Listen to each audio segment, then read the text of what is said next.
Keep coming, keep coming, keep coming, keep coming. Stop.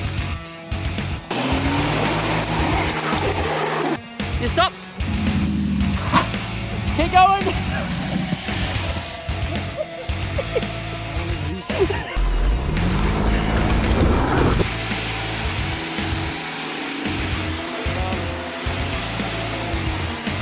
Don't forget to hit the subscribe button. Alright, so I don't have enough content to give you guys a full episode.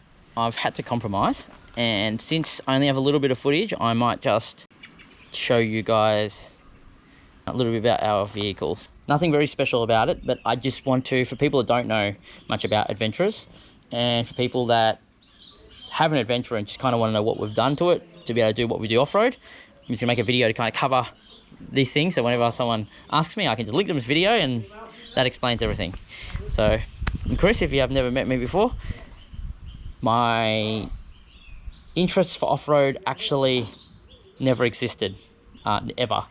I actually was a person that loved fast cars, owned a Holden since I first got my license, first car being a VT Commodore, and then as I got older, obviously I got a V8, I got a VZ Crewman, moved into a VE Statesman, or sorry, WM Statesman as they call it. Then we had a V8 VE Ute, and then eventually I ended up getting a Series 3 E-Series HSV Senator, which if you guys know your cars, it's loved it, loved the power, loved the V8, loved the sound. But so I never really had an interest for off-roading. Even today, like my daily driver is not even a Holden. Since Holden kind of left us, I bought a all-wheel drive, what they call a Skoda Superb. This thing is just at the lower end of 5 seconds, 0 to 100, very similar to the V8 Commodores. It's my daily driver, so I don't drive the Adventra on a daily basis. Looks very in action, a bit of marketing. So nothing greatly special about this car. This car's just fuel efficient. It's pretty much my car that I drive when I'm not off-roading. So yeah, that's my Skoda. It's actually quite roomy, guys. Like, I don't know, I know Skoda's got, not many people know about the Skoda brand too well, but there's quite a bit of space in the back, and it's actually a nice vehicle to drive. It's like the Adventra, like, because it's all-wheel drive, it literally in the wet, you put your foot down and kind of away you go. Ignore all the mess in the back here, but kind of the boot space to give you an idea. Kind of going back to the off-roading. So I guess one day I had a friend that liked going camping and going off-roading, and you might have seen Walter before, and he came from a trucking background, so he was kind of into like the four-wheel driving a little bit, and he had a four-wheel drive, and a couple of my other friends had four-wheel drives, and I pretty much just thought, oh, you know what, I am going to get a vehicle where I can just go camping with you guys. Not interested in four-wheel driving, none of that. I just want to get a vehicle where I can come with you guys and just get to the camping sites mainly. And they never really had complicated camping sites or difficult tracks to navigate to camping sites, but you really wouldn't take a two-wheel drive somewhere where they were going. So I decided to buy Adventra, which is what you see in front of you. This vehicle is lifted by 2 inches, what some people say. I don't actually know what the actual true lift amount is, but I think the factory sits about there, and we've gone up a little bit more. The tires are about I think they're about just under 2 inches wider than factory. I'm running 225 70/16s, and that gives us close to about 28.5 inch rolling diameter, which is in the four-wheel driving world really small. This vehicle basically runs 3 open differentials, and when I say that, I I say that that's what defines it as an all-wheel drive, basically. The fact that it has three open differentials. You can't lock the center. The center's not locked, and it's not a distribution of 50 to the front and 50 to the back. So it's got standard brakes. The brakes are standard in them. I've literally, the only thing we've changed is we've put slotted rotors in there, as you can see. Now, since we don't have any low range gearing in this, going down hills, we have to use the brakes quite a bit. For whatever reason, Holden put a hill descent control program into these cars, so we can actually engage the hill descent and just take our foot off the brake, and the vehicle will kind of manage itself down a hill. The most steepest decline we've ever been on is 35 degrees according to our device in the vehicle, or just over, and that would probably be max. And we were on very shaly conditions. It was very slippery before we even had the brake change, and it really warmed up the brakes over a 25-minute descent. So we did a bit of a change to it to kind of make future. It's very busy right now. Like it's 5 o'clock in the afternoon here, and there are so many people walking past. Anyway, so that's all we've done to the brakes. The pads are nothing special either. I think they were the pads that came with the rotors, so we just went with them. So far, they haven't been squealy or anything like that. They've done a good job. Another thing we've added to this, tyre pressure sensors, external ones, just so we can see our pressures when we're off-road. These alloys are factory Crewman alloys, and they don't come on the Adventra, but it's the only Holden alloy I know of that fits straight onto the Adventra, that the brake clears, because you can see there's not really a lot of room there. 16 inch, so I can put slightly bigger sidewall tires on, so we can get, you know, when we're in the sand, we can deflate the tires and kind of get much more footprint on the sand. We've used I've used 16 and 17 inches in different all-terrains, and so far this is my favorite configuration. So I've landed happy at the BFGs. I would love to get a set of muddies one day, just for a bit of fun, but it's not on the cards anytime soon. I've got Petter's lift shocks, Monroe. They're Monroe GTs, I'm pretty sure. I think with our 10mm spacers in the top, I think they come close to topping out. So we don't often hear it or notice it, but people report that with this configuration they will top out. I can't say that that's been my experience, but I mean, we'll see how we go. I mean, I check them every 6 months to see how the shocks are going. We pull them apart, put the compressors on, and give them a bit of a test in the shed. So we'll see how they go in another 3 months, and then I'll probably make a video about that. Other than that, the only other modifications we've done is roof rack. Got a small one. We carry a set of tracks always. They're a cheap set. I have never used true max tracks before. I just haven't put money towards one. I may in the future. We don't really have to get out and use these very often. In fact, other people that I've been with have used these more than we've used them in this car. So, you know, that's why I haven't really spent any money there. Always carrying a full tyre spare, obviously. A full tyre spare. A full spare tyre, okay. I've got our 31-inch light bar on the top, which was donated to me from a Ford Tourer member. Front light bar. Headlights are all factory. We ended up removing these because, well, we had water up to here one day and they got full of water. That's you can click the link in the top right now if you want to see the video where we crossed the river where the water came well above our intake, and somehow we got out of it without taking in water. And for those that have asked, will I ever get a snorkel? I don't know. They don't make them for the Adventras, obviously, because they're not supposed to be a off-road vehicle, not the type that we take them off-road.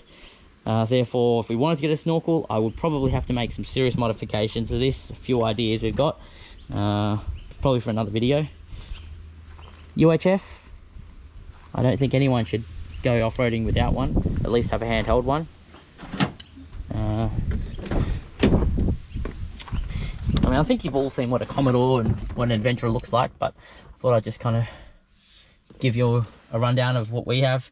They are not factory gauges in this model. They actually come from the VY Adventra, and I put them there because I actually find that the tilt gauges showing degrees of our angles is actually very, very useful.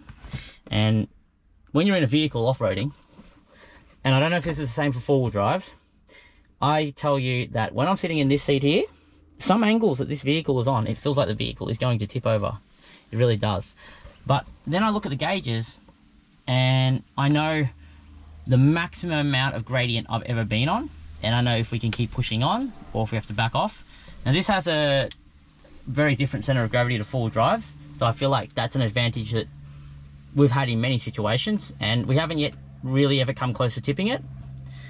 I don't think that'll ever happen, but you know, if we do, we'll get it on video. But that's the reason behind having the tilt gauges, and they're not installed properly. They're literally just stuck on there. I actually got these given to me by a member in the Facebook group that we're in, and I just thought I'd just put them there to see if I was interested in them, and they never left.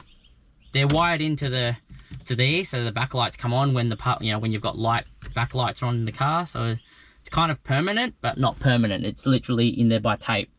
I haven't yet figured out a way to adjust these. It looks like that we're actually off at the moment, but it's actually not. Our driveway kind of comes up on a little bit of a gradient. We actually used a water spirit as a servo to find flat ground, then calibrated them. So with that little thing there. Running a HEMA, it's not currently on, but I'm sure everyone's seen what a HX1 looks like. Probably your other four-wheel drive videos that are around. I can't tell you too much about this because we only got this recently, and I got this because we've started doing a lot of nighttime tracking, and the reason why I go out at night is because there are less four-wheel drives out and about. I feel like we get in their way sometimes, or I feel like we distract a lot of four-wheel drives when we rock up. They're very confused as to why we're where we are some days. Brake controller, so we just have brake controller because we have a camper trailer, and it's about 1.5 ton when it's fully loaded. UHF, as I said before, GME, and just a bit of a modification down here where I've got all my power. So I've got plenty of 12 volt USB charging, all that type of stuff. That's another thing. A tire pressure monitoring. I don't know if you can actually see that in the video, but there is some writing on there that for some reason can't be seen. But we have a set for a trailer and a set for the vehicle. Obviously the trailer one's not on at the moment. Other than that, this vehicle is pretty much, the rest of the inside is factory. There's nothing super special about this vehicle on the inside. Feels like any other Adventra or Commodore. No, that's about it. So yeah, our ground clearance is somewhat, I mean, I think it's decent compared to like some of my four-wheel drive friends. Like we get, I don't know how much you guys have, if you can tell, maybe on an angle, but like we don't have a diff that sits low or anything like that. Ours is a flat bottom, and we clear quite a lot of things that actually surprises me. The rear bar has been modified though. I don't know if you know an Adventra well, we normally have like a aluminium thing here that brings it to about here. We've cut all that off. I've even trimmed this off. That this finish sits up and above, equal to the body here. We're probably going to roll these down the track and probably put some brackets in there. You've probably seen in our videos we normally take these off when we're off-road.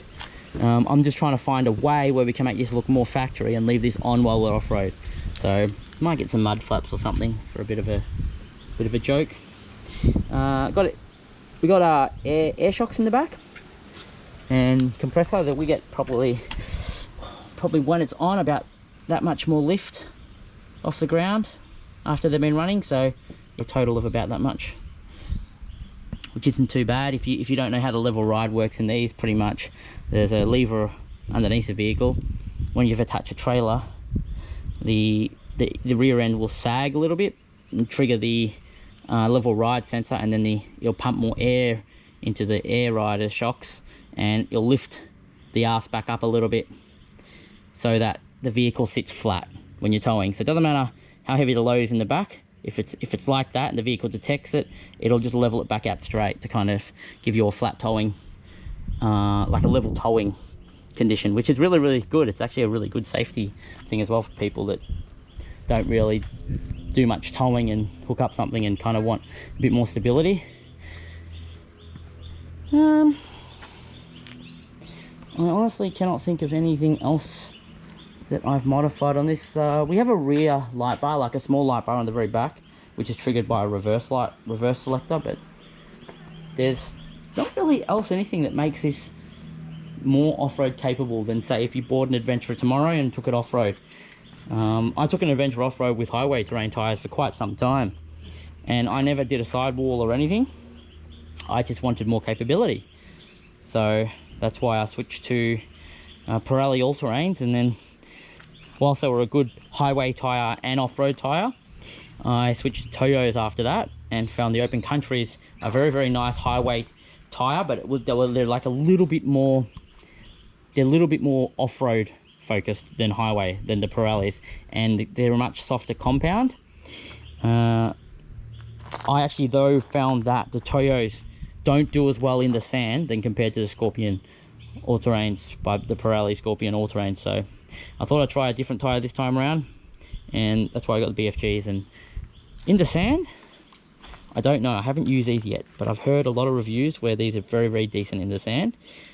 But off-road on shale stuff and rocks, they're actually a really, really good tire. We dropped these to about 22, 25, that range, when these are hot temps, 22, 25 hot temps, when we're just doing like Victoria High Country stuff, and they do fine. They do like wonderful in this car. So we have that. Just so you know, guys, if you've got an Adventra and you want to get a recovery point like that put in, they are not factory to the hole. They don't just fit through the hitch. We've got a weird offset on our Adventras with the hitch. Don't know why, but we do. So you'll have to do some drilling on this to adjust the hole offset by a couple of millimeters if you want to fit them. I think like 3 millimeters or something. So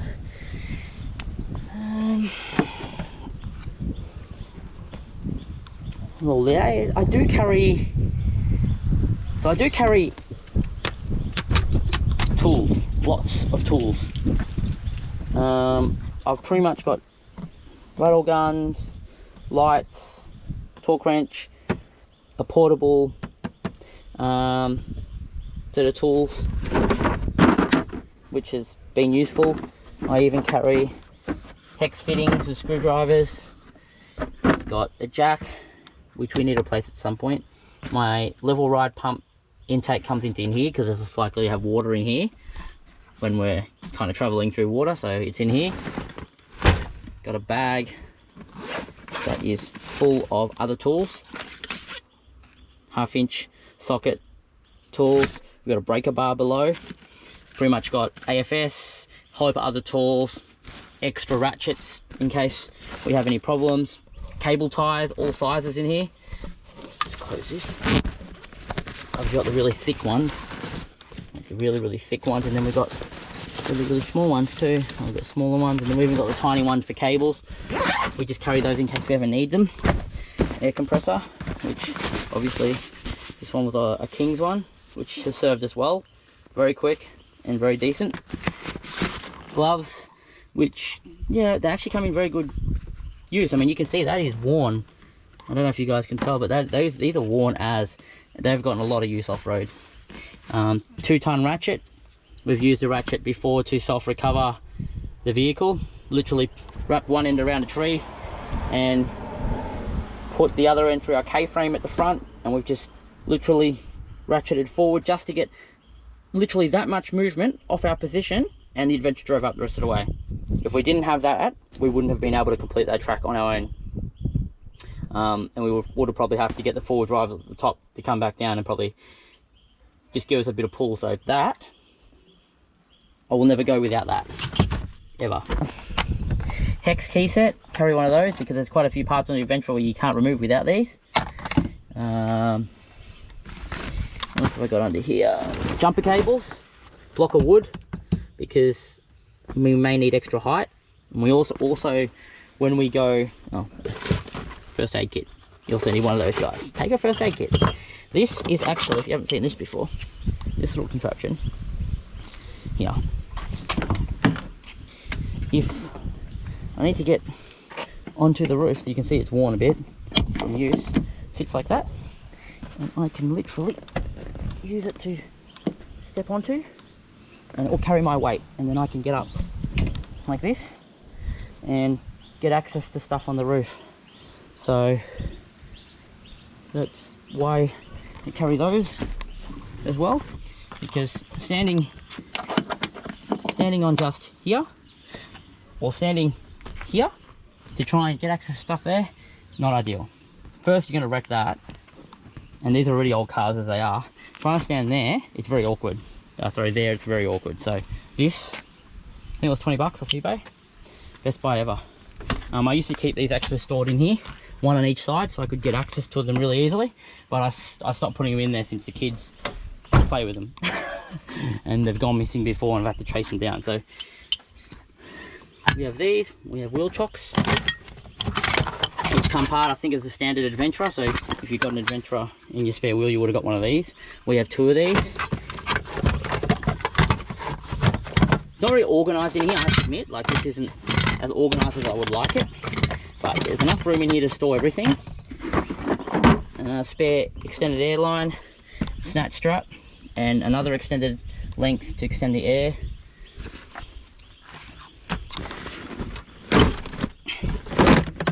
Everything just sits here. I have the jack high enough that it kind of supports the weight of this in the middle, and then I just drop it down and you don't even know it's there. You carry a full tube of CV grease, parts cleaner, umbrella for whatever reason, not really, I mean, we've never had to use this, but I've just got it here for whatever reason. Soldering iron. I normally carry an inverter, which is how I use the soldering iron. Never had to use it off-road, just to make small patches on the camper trailer to improve some electrical designs when I got bored. I've got a compartment over here, which I have I use this to deflate tyres. A spare belt, asthma pump, adapter for the brake, some other gloves, and a few more cable ties and a few small electrical bits and pieces in here. Band-aids and stuff like that, easy to access stuff, so nothing greatly important there.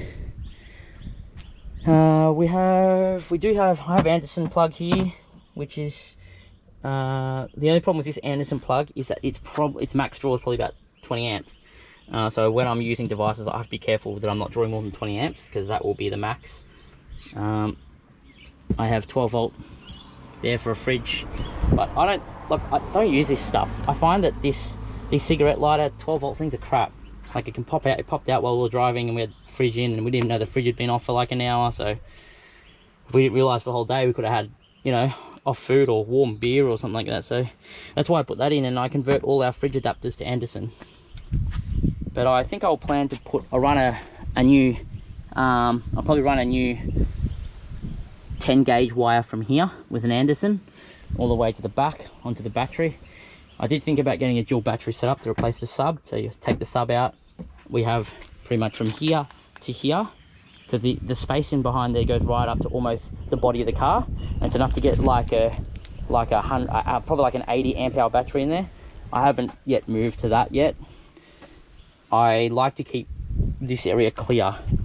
I've seen a lot of adventures where they've built drawers, stuff like that, but I like the fact that I can literally go, I'm going camping, I'm not taking the camper, and I'm not taking the swag, and I push these seats down, and literally I chuck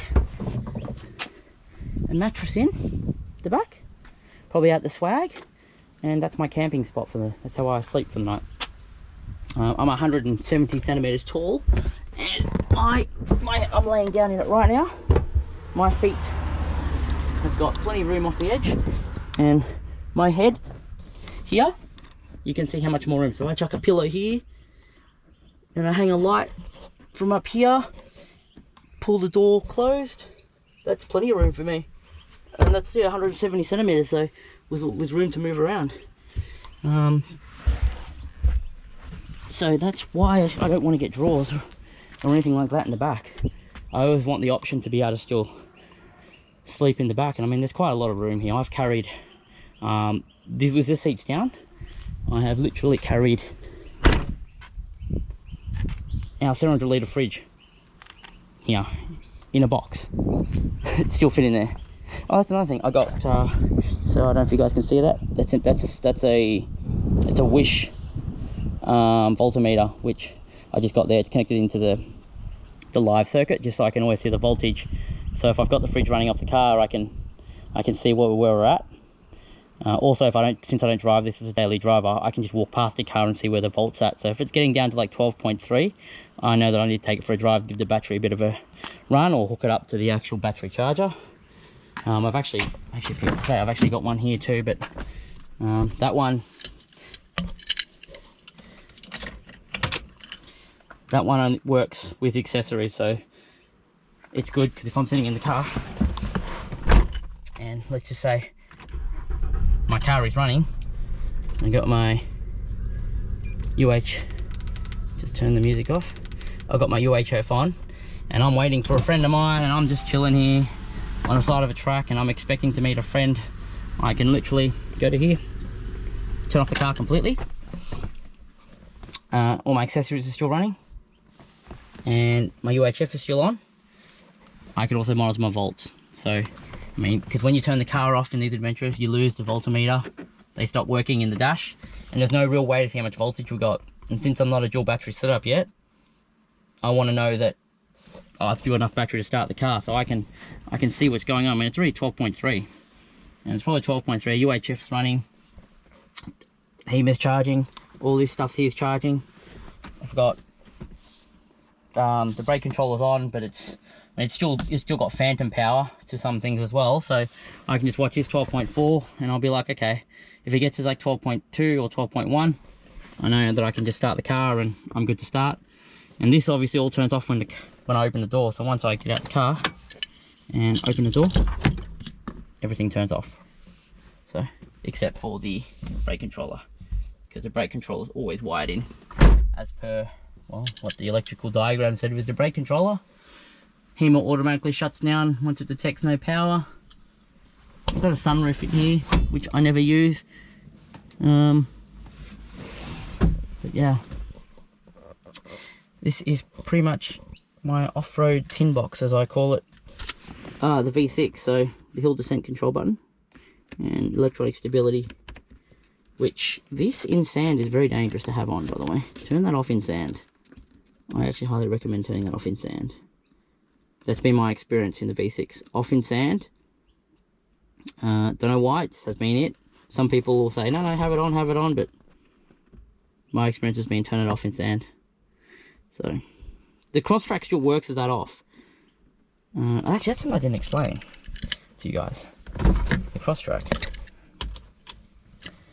Let me just put the windows up. Motor in these windows, well, these cars are 16 years old. They sound very sick. So even though the Adventra has open diff at the front and open diff at the back, it employs a Crosstrack program. Now, I'm very, very impressed with how this program works, and I've impressed other four-wheel drivers with this program as well. A lot of misconception I get is, oh, it's just a traction control. It's just a traction control. Most newer, most modern four-wheel drives will have these already, and it's true. I'm pretty sure a lot of the newer model Jeeps and all that, they have this traction control that we talk of, and there's some other other four-wheel drives have this traction control. But I'm going to tell you one thing. Crosstrack is more than just traction control. I don't know all the details, I don't know the technical elements of this, but I'm telling you, the traction control in this, the way it works is that, well, I'm not even call it traction control, I'm literally going to call it Crosstrack, because that's what it is, okay? It's a program that's based or stolen, I'm not sure, off the Hummer traction control system, and it's been tuned here in Australia for our conditions. And I have seen this with my own eyes, outside and as a driver inside the vehicle. It does its job off-road in an amazing way. I have seen literally this wheel up in the air, no contact to the ground. This wheel on the ground but not spinning. And obviously, if you're familiar with how open differentials work, the wheel with the least resistance will be where the power is going to go. So power on the open diff is going to forcefully spin on the outer side, not the wheel with traction. And if you sit here spinning and spinning and spinning, just low revs, nothing happens. This wheel will just keep spinning. But as soon as you put your foot in the accelerator more than halfway down, and this gets some go, you watch this wheel. It starts doing a pulsating effect with the brakes, tapping the brakes just to this wheel, forcing the center diff, or the open differential in the front to start sending power to this wheel. And the more power you give it, that wheel spins more, the more the brake is applied. And this will just will pull you out of the situation. The same scenario goes here. If we've had two wheels off the ground, we've had that wheel on that side and this wheel off the ground, or with no traction, you can literally put your hand underneath, and this wheel and that wheel on the ground, and if you literally put your foot right down, these wheels that are on the ground will just drive you out. It's weird. It's very surprising, and a lot of four-wheel drivers have said, you know, that's not going to work, that's not going to work, and next thing you know, we're driving out of a situation where they're already trying to, you know, thinking about trying to recover us.